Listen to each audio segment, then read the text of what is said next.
In order to make a C-loop, you're going to need a camera strap, which you can use the one you already have, some sort of clip with a swivel mechanism,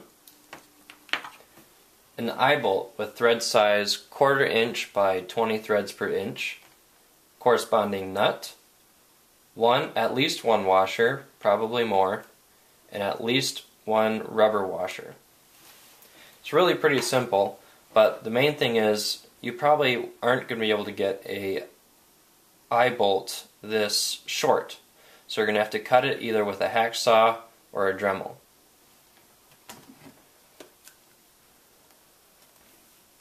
What you're doing is you're taking the eye bolt,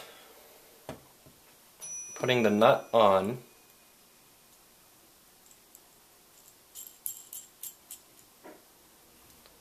then you want the rubber washer and the metal washer. And these are just going to screw into your tripod mount.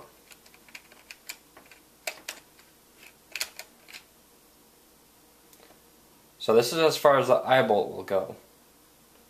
So I want to back it up a little bit, tighten down the nut,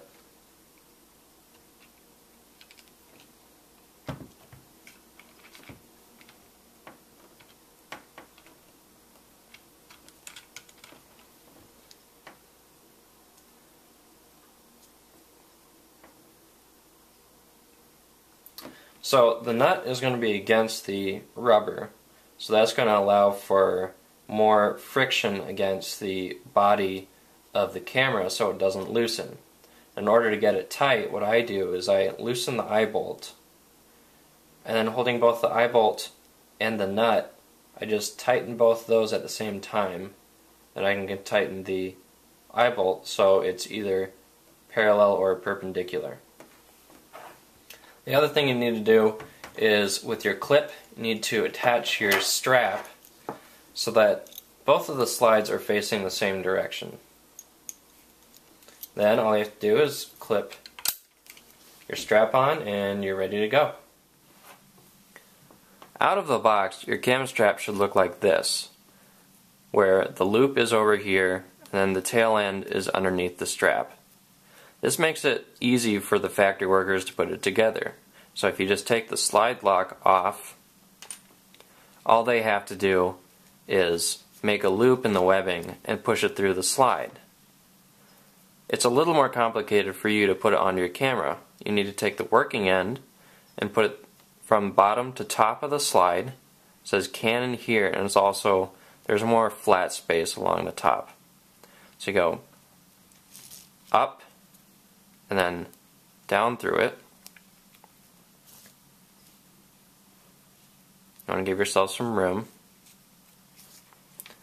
Then you need to put the working end through the slide lock. Now the thing to keep in mind right now is you want the padding of the strap against your neck. So when your camera's hanging, all the weight's going to be right down the center. So you want this to not have any twists in it. So you need to take the working end and come from outside to inside of the camera. So it goes right through the loop attachment. Then you need to bring it back through the slide lock.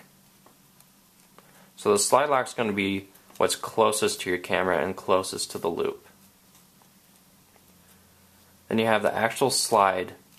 What you want to do is take the working end and just do the reverse of what you did in the beginning. You want to go up through the slide and back, but you want to go towards the camera strap instead of towards the camera.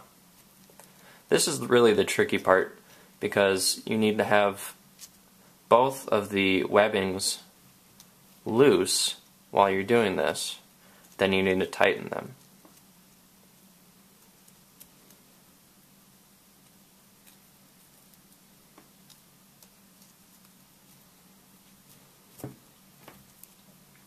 So this way, when the strap is around your neck, there's no twists because it's just going straight up and it's going to go straight back down. In order to tighten or loosen, let's just say tighten for now, you need to take the webbing closest to your strap, push that through,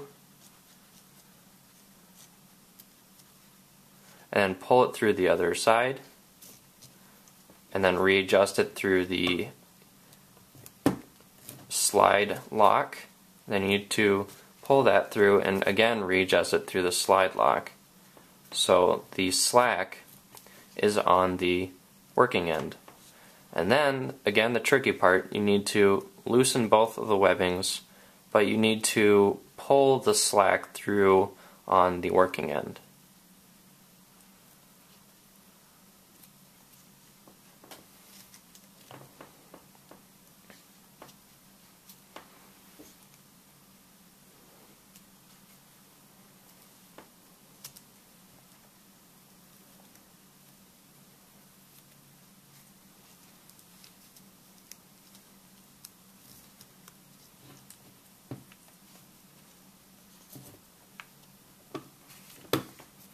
And once you have that done, it should be shorter.